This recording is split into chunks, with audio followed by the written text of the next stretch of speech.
Welcome to Spectare Caelem, where we lift our eyes to the heavens and dive deep into the mysteries of our faith. Today, we're asking a powerful question. What did those ladies see when they went to the tomb? It's a question rooted in awe, wonder, and divine revelation. This isn't just about what they saw with their eyes, but what it meant for the world. Let's take this journey together as we walk alongside Mary Magdalene and the other women on that most holy morning, the dawn of Easter. It was the first day of the week. After the agony of the crucifixion, the Sabbath rest had passed. The women, Mary Magdalene, Mary the mother of James, Salome, and Joanna, went to the tomb at dawn. They carried spices, expecting to anoint the dead body of Jesus. Their hearts were heavy with sorrow. They had witnessed the brutality of the cross.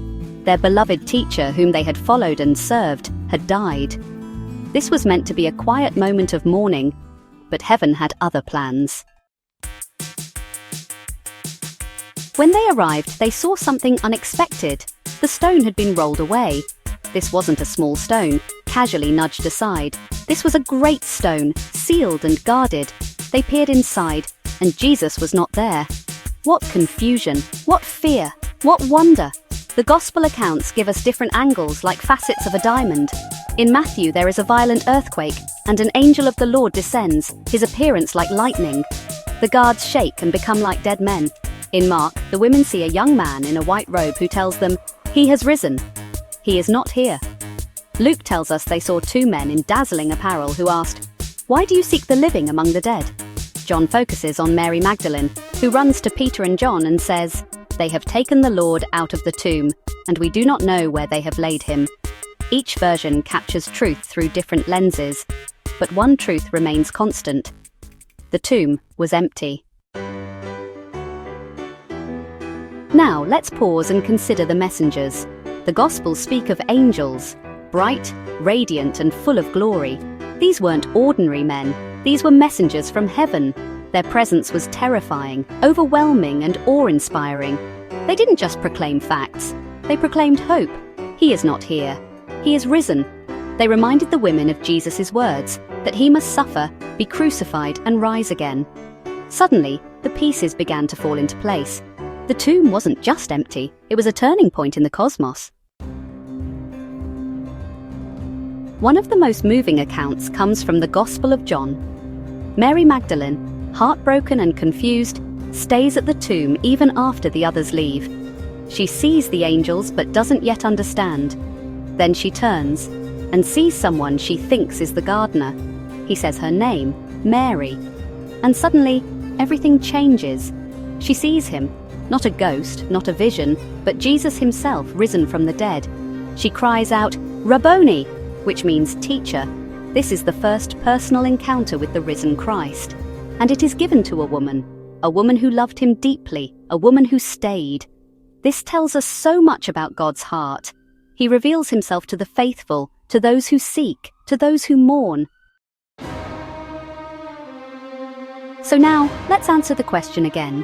What did those ladies see? They saw the stone rolled away. They saw an empty tomb. They saw angels shining with heavenly light. They saw Jesus, alive, glorified, yet still bearing the marks of his love. But more than this, they saw the beginning of a new creation. They saw that death had been conquered. They saw that hope had returned. They saw the dawn of resurrection light, and they believed. The resurrection is not a metaphor. It is a historical event and a supernatural reality. The women were the first witnesses of the greatest miracle in human history. Their testimony shook the ancient world. In a culture where women's testimony was not highly valued, God chose them to be the first evangelists.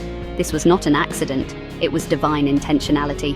Through them, we see the reversal of the fall. Just as Eve encountered the serpent in a garden, Mary encounters the risen Christ in another garden. One brought death, the other brings life.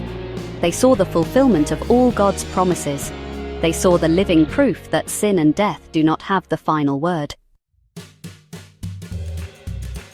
The story doesn't end at the tomb. The women ran to tell the disciples. They became the first proclaimers of the resurrection. And now, we must ask ourselves, have we gone to the tomb? Have we looked inside? Have we heard the angel's words? Have we encountered the risen Christ? He still calls our names just as he called Mary's. He still shows up in our sorrow, our confusion, our searching. And he still commissions us, go and tell. What those ladies saw that morning is the reason we have hope today. So as we celebrate the resurrection, let's remember what they saw. Let's not rush past the tomb too quickly. Let's sit with the silence, the shock, the joy. Let's allow the truth of Easter to fill us with wonder and boldness. He is not here. He is risen. Thank you for watching Spectare Caelem. If this moved your heart, please like, subscribe, and share it with someone who needs a reminder of the power of the resurrection. Christ is risen. Truly, he is risen.